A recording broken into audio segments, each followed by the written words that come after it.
I'm sure you've seen a presentation like this. Shrek is a controversial fantasy story.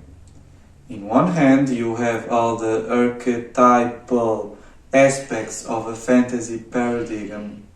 The princess, the prince, the villain, the magic, and the myths. And you look to your side and you only see this. Hello guys, my name is Pedro.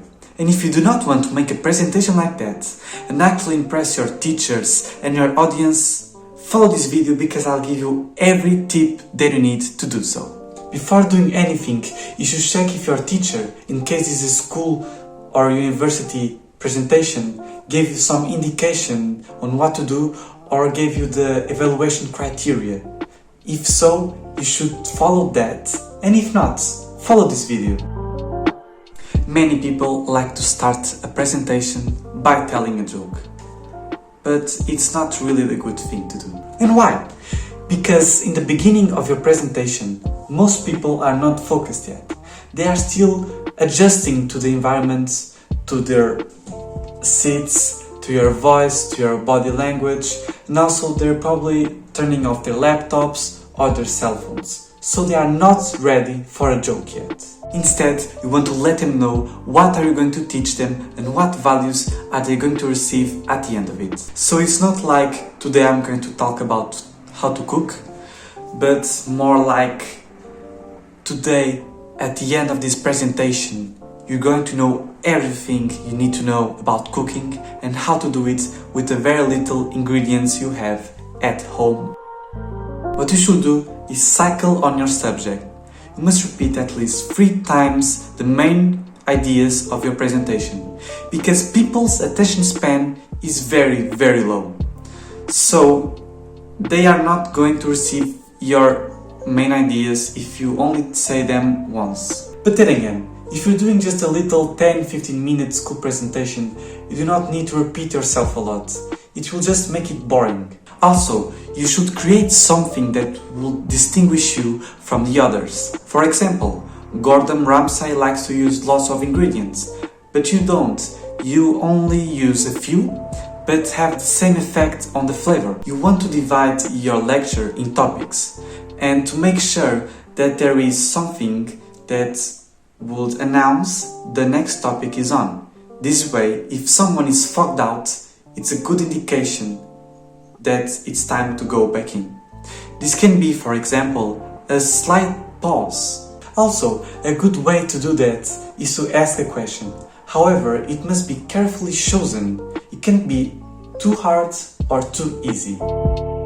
If you have the opportunity to choose the time and the place of your presentation, take in note the following tips. First, it must be around 11 AM, because at that time most people are awake and not almost going back to sleep awake. It's not right after lunch, but also not close enough to people to become hungry, and not late enough for them to be fatigued by something.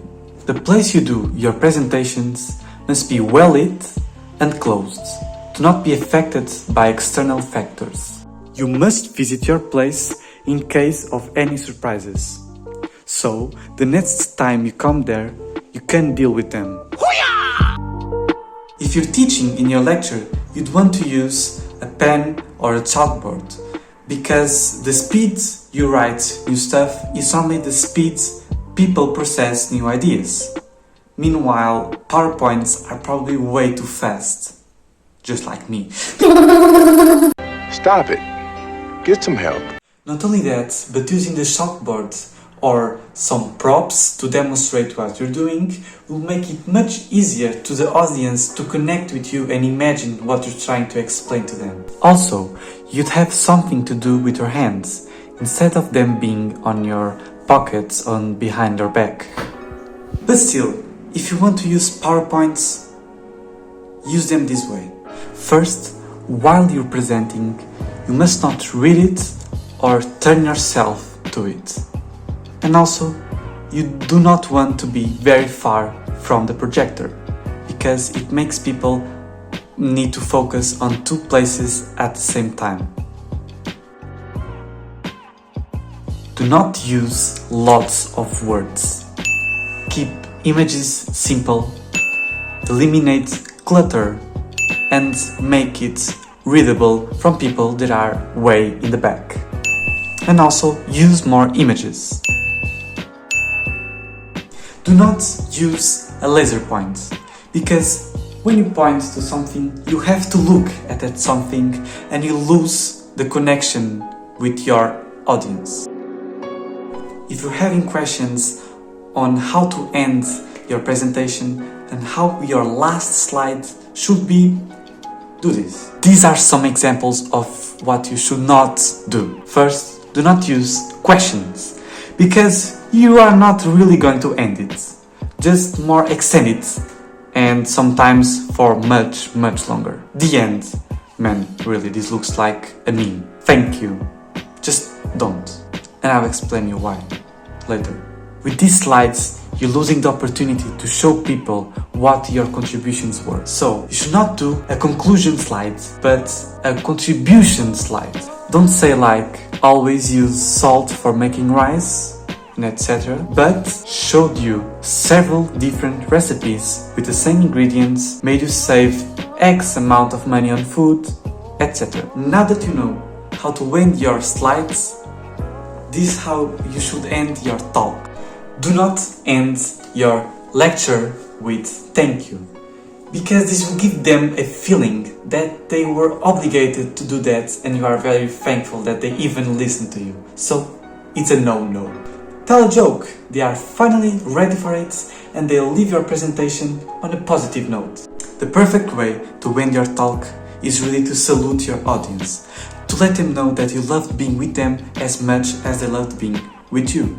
So it's something like this.